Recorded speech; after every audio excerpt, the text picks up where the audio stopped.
নামাজের বাহিরে এবং ভিতরে 13 ফরজ।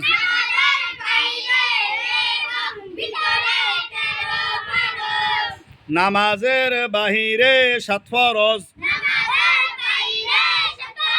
শরীর পাক, কাপড় পাক, নামাজের জায়গা পাক, সতর ঢাকা, কেবলামুখী হওয়া, উক্ত মতো নামাজ পড়া, নামাজের নিয়ত করা। নামাজের ভিতরে 6 ফরজ। নামাজের ভিতরে 6 ফরজ। নামাজের ভিতরে কয় ফরজ? কয় ফরজ? কয় ফরজ? নামাজের ভিতরে 6 ফরজ। তাকবীরে তাহরিমা আল্লাহু আকবার বলা। তাকবীরে তাহরিমা আল্লাহু আকবার বলা। দাঁড়ায়ে নামাজ পড়া। তাহলে বসে নামাজ পড়লে কি হবে? হবে? দাঁড়ায়া নামাজ পড়া, কিরাত পড়া। কি পড়া?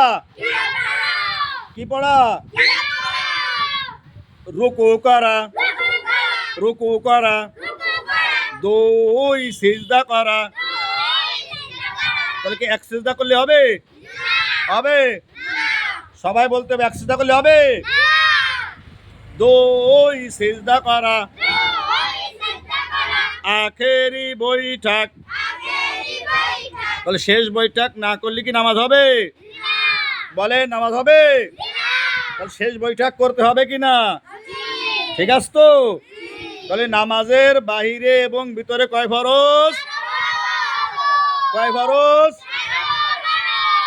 কয় ফরজ? কয় ফরজ?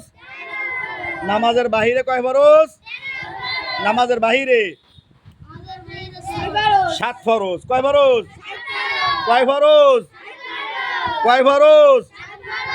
কয় ফরজ? সবাই দেখান কয় ফরজ? কয় ফরজ? আর ভিতরে কয় ফরজ?